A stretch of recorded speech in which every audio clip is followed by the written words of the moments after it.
Just as Warb had told me, I made an X on the control panel. I just hoped he was telling the truth.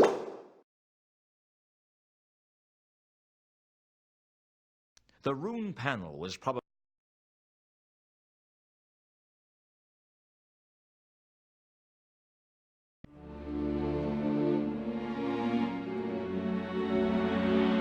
Vault 51. I couldn't deny it. It made a big impression on me.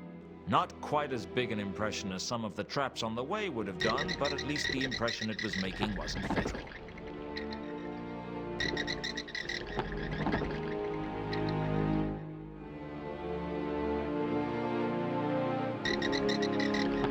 I didn't have time to search through all the crates. There were thousands of them.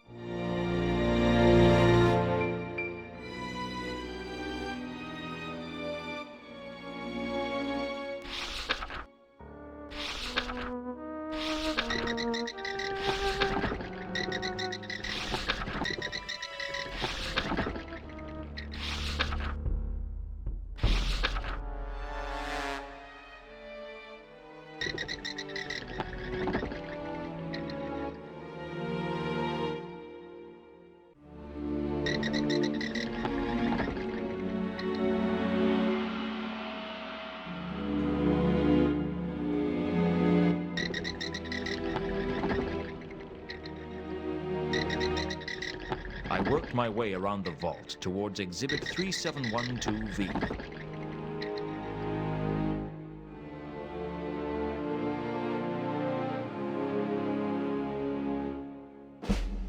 There wasn't much I could do to the cabinet with my bare hands.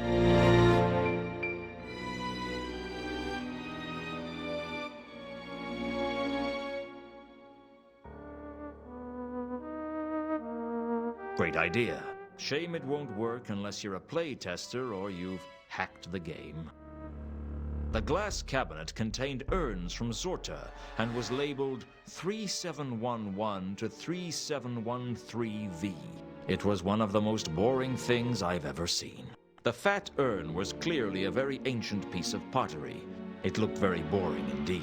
The tall urn was probably a priceless antiquity, but I really didn't care. The small urn was as boring as the other two urns.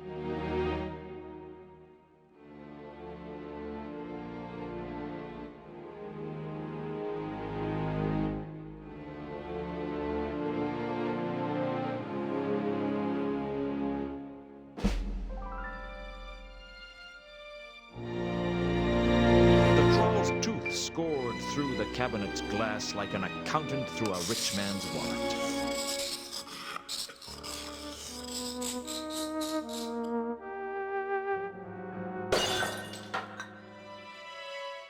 I smashed the tall urn into tiny pieces, and inside was the golden sword.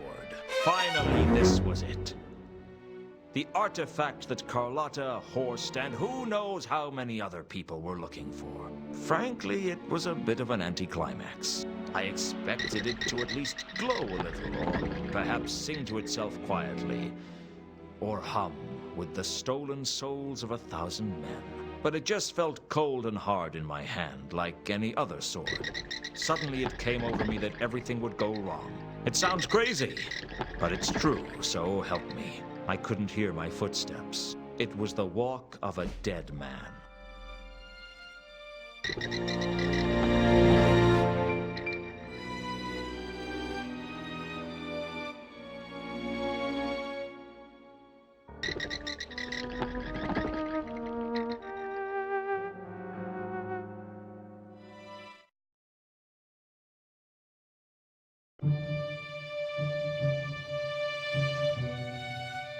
When I made it out of the guild alive, I thought I was home free.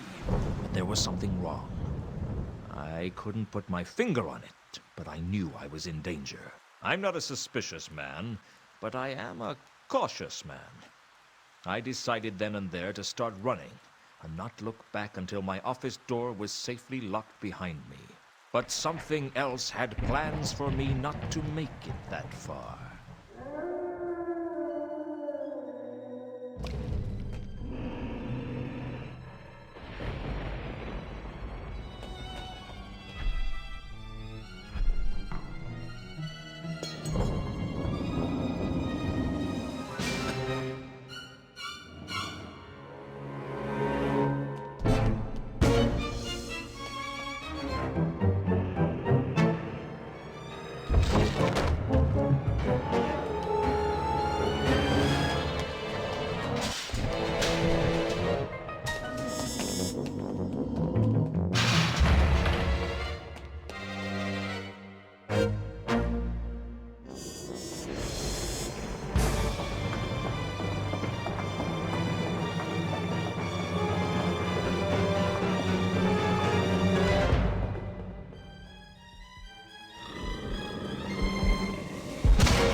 I don't know when I first began to suspect that I wasn't dead.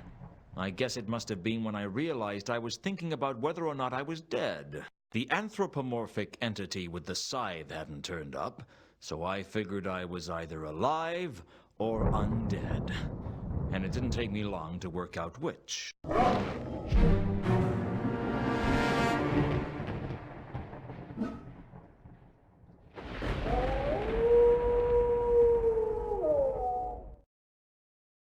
I wandered through the streets in a daze, not really knowing what was going on. At first, I couldn't make out any colors. Then gradually the city came alive with vast clouds of pigmentation. Against it all, there was an ever-present mist of bright green, cloying and unpleasant. There was a dissonance about it that I couldn't place, until I realized I was smelling the rank odor of the River Ankh. I was smelling the world in a way I wouldn't have thought possible. Every smell fascinated me. The resonant scents combined into a symphony. Every street was an opera, every lamppost an invitation. I don't know how long I wandered the streets. It's hard to tell which way is up when your world has been turned upside down. I ended up back where I started because I didn't know what else to do. Plus, my coat was in the coffin, and Ankh-Morpork is a bad neighborhood to be caught naked in.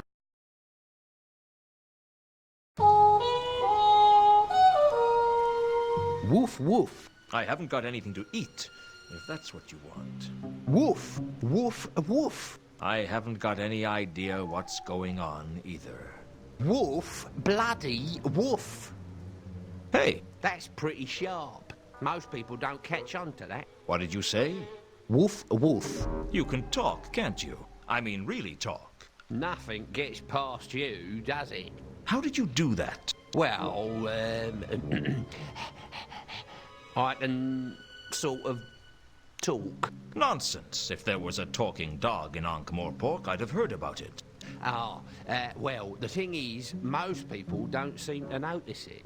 Yeah, right. Like you wouldn't notice a talking dog. Seems like people only see what they expect to see.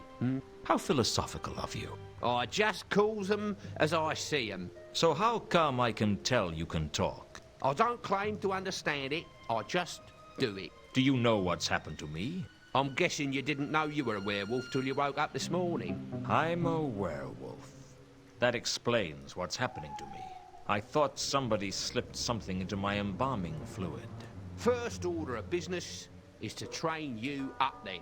Hold it right there. I don't need your help. Yeah, you do. No, I don't. Yeah, you do. Look at yourself. What's your name? Lewton. I'm a private investigator. Well, I was. Then I was dead. Then I was, well, a werewolf, I suppose. I guess I spoke too soon. Maybe I do need your help. What's your name? Gaspode the Wonder Dog.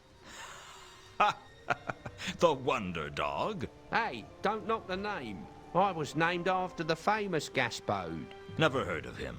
Most people haven't. He belonged to an old man in Ankh many years ago. When the old man died and was buried, Gaspode lay down on his grave and howled for a couple of weeks, growling at anyone who came near. Then he died. And they called him the Wonder Dog because he was such a paragon of doggy faithfulness and loyalty. Until they discovered that his tail had been trapped under the stone, yeah. How do you think I became a werewolf? Well, presumably you got bit by a werewolf. Bitten? Right, lesson 1. Don't correct me grammar, all right? Sorry. Okay, well, once I've trained you, I suggest that the first thing you do is try and work out how you got infected. Infected? With lycanthropy. It's the blood disease that werewolves have.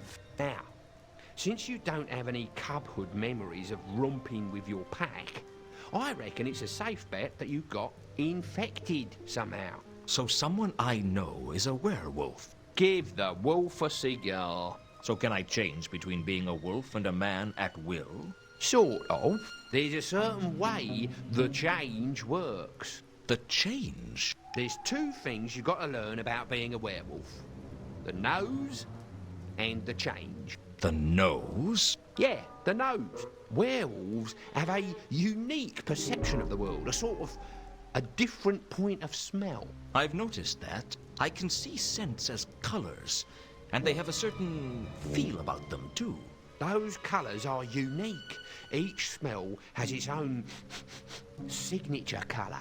So you can tell whether or not someone has been somewhere by whether or not you can see their scent there. Even as a man? No, only when you're a wolf. And how do I switch between forms? That's what the change is all about. It's a skill you've got to learn how to do. Now, you've already used it to turn into a wolf. Soon, you'll be able to change whenever you wanna. How did I change this time if I didn't know how? That's the other thing about the change. You have to change at the full moon. I guess that's what brought this on in the first place. Other times, it's voluntary. So can I change now? Give it a try. At first I didn't know what to do, but Gaspode talked me through it.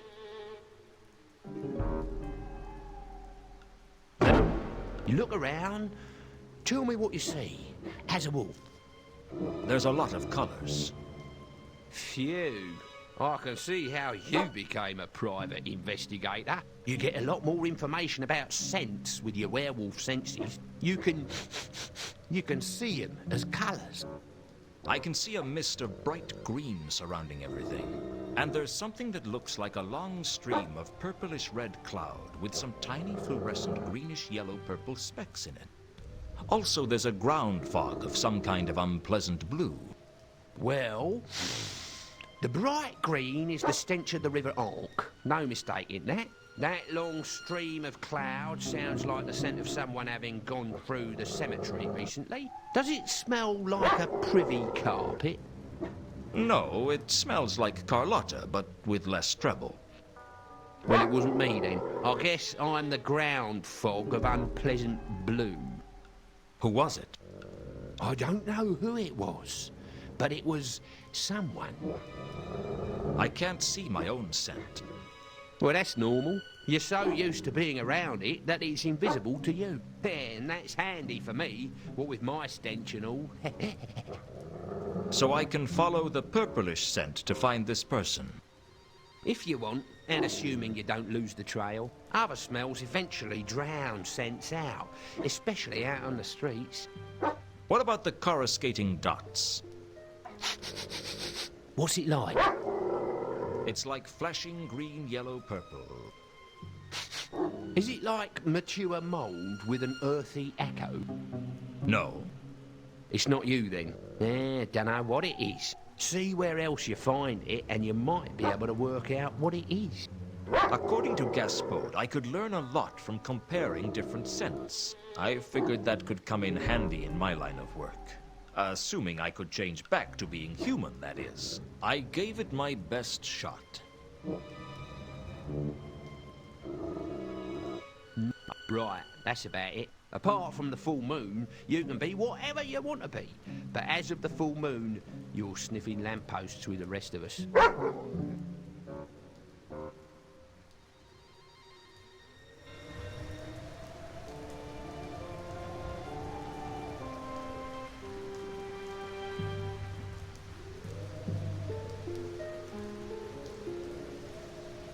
There's a letter at my graveside. Who's it from? Ilsa, Who's Ilsa? an old flame of mine from the good old days. How old? Old enough to be good. What does it say? It appears to be a love letter. Dear Lewton, I'm writing this letter even though I know I will never have the courage to give it to you. I have to leave Ankh-Morpork. I can't tell you why. I wish I could. These last few days have meant the world to me. But I haven't the strength to tell you to your face that I can never be yours. I am married to an Agatean man named Two Conkers, and I thought I would never see him again. He was dead to me, and my life was empty. Please believe me, I never meant to hurt you. I hope you can find it in your heart to forgive me. I will always look back on the Hotel Pseudopolis fondly. You all right? Sure. This is just one of those big emotional scenes like in the Clickies. I suppose a bone is out of the question. Maybe a dog biscuit. Wag, wag.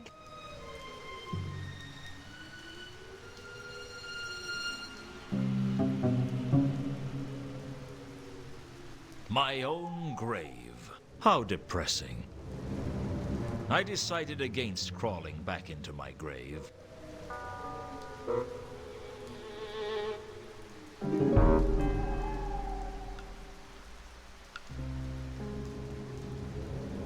Either I was going over to the temple or I wasn't. That's all there was.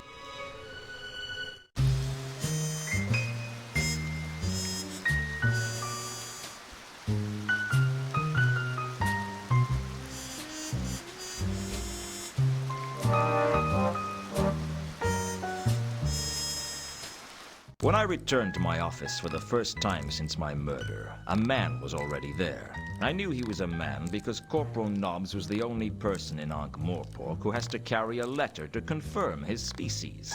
He's the kind of man you get itchy from just talking to. There must be something here. Hello, Nobby. Lewton, you're alive? I was just cleaning out your desk. Yes, of everything of value. Didn't they bury you? Rumors of my death have been slightly exaggerated. Meaning? Meaning I'm not dead, I just got buried. Yeah, don't tell me the details. Suit yourself. Nice crowbar you're using to jimmy open my drawers. Yeah. I sort of borrowed it from the evidence room. That's okay. I sort of borrowed it from a cart. Oh, I searched Reagan's body. There were 2 tiny bite marks on it. Really? I guess it was more suspicious than you thought. Well, I ought to go. Looks like you don't need your things collecting. How goes the case? The counterweight killings? Oh, still not much progress. They wouldn't let me investigate it if they thought there would be. How many murders do you guys think there are? 3.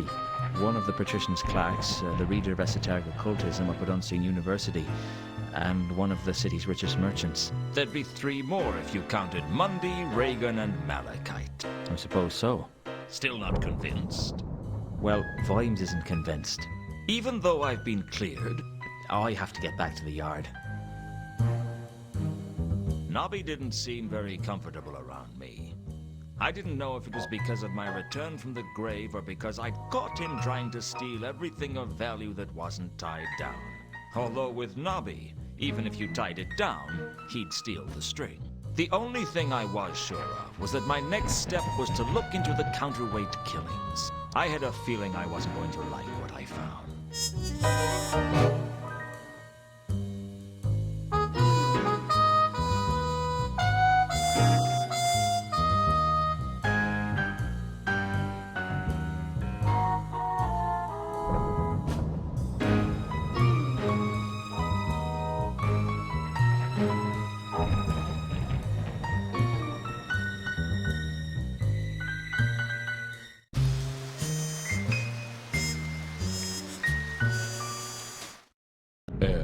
It is you, sir. I'm just as thrilled. Who would say like... I'd like to see Carlotta. Is she home? I will go and check.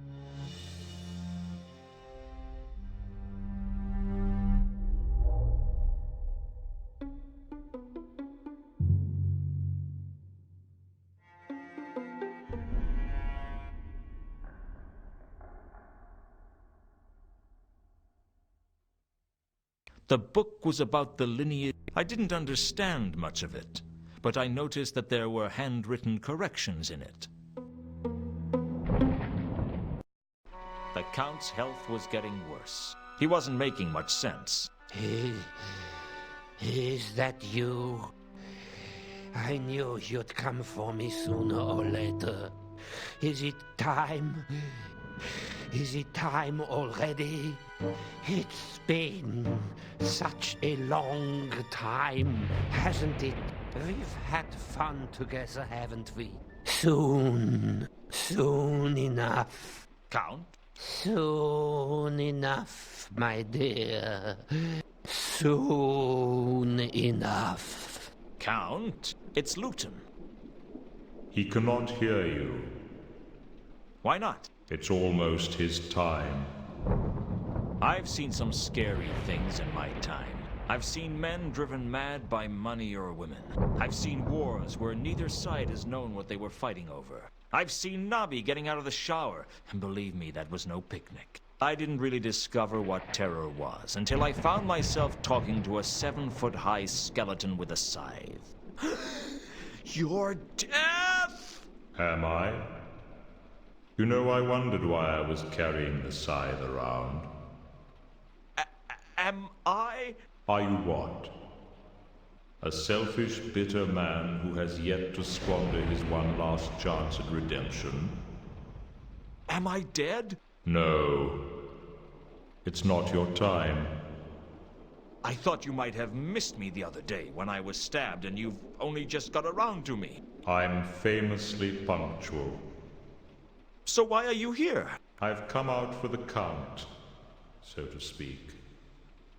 Oh, well, that's a shame. I was hoping to ask him a few questions. You seem remarkably calm for one who's just seen the defeater of empires, the swallower of oceans, the thief of years, the ultimate reality, the harvester of mankind, and the assassin against whom no lock will hold. That's me, in case you have trouble with long sentences. It's been that kind of week. How long has he got? That depends on you. On me? I thought our time was allocated by the fates. It is true that fate is the ultimate master of life and death. But even fate takes a back seat to the laws of narrative causality. I don't understand. Really? Who said you were supposed to? You might give me a clue. Let's just say that the actions of one person may change the way the whole story is told. I don't understand. Don't worry. It'll all become clear to you at the end. How come you're here? I came on my horse. What is it? A skeletal horse whose hooves spark with flames with each step? No. Just my horse. I call him Binky. And he's not a skeleton? He happens to be very well fed and looked after, thank you very much. I still don't understand why you're here. I mean, you're Death. Shouldn't you be everywhere? I am everywhere. But you're here. Yes. As well. Don't try to work it out. Even I don't fully understand it. It involves really complicated numbers. You turn up like this for everyone? Generally, I'm only expected to make an actual appearance on special occasions. And this is a special occasion? Not yet. I've arrived ahead of time. But there's going to be a lot of business in Ankh-Morpork soon. so it doesn't hurt for me to get here a little early. You wouldn't care to tell me more about this, I suppose? The immediate future is not a matter on which I propose to enlighten you, no. How come I can see you? Is it something to do with me being a werewolf? In a sense. It has much more to do with certain other matters. Such as? Ordinarily, I am only perceived by those who are about to die. So you are invisible? That must be useful. I'm not invisible, as such. People just can't see me. They won't allow themselves to do it. Until it's time, of course. Wizards can see me, and cats. Odd, really, but there you go. But I can see you. Indeed. People in a state of heightened awareness sometimes stop seeing what they expect to see and start seeing what is really there. Like with Gaspode. Frankly, I think your seeing me has more to do with your quest for the golden sword. You know about that? I've been around. I hear things. Why should the sword be a factor? Well, it's more to do with narrative causality, as I said. It's not really a quest. I mean, I'm just investigating a few murders. Believe me, I know. I was there. You mentioned narrative causality before. Did I? I must be becoming careless. Why? Aren't you allowed to discuss it? It's not exactly against the rules. But it might ruin it if I told you. Ruin what? The story.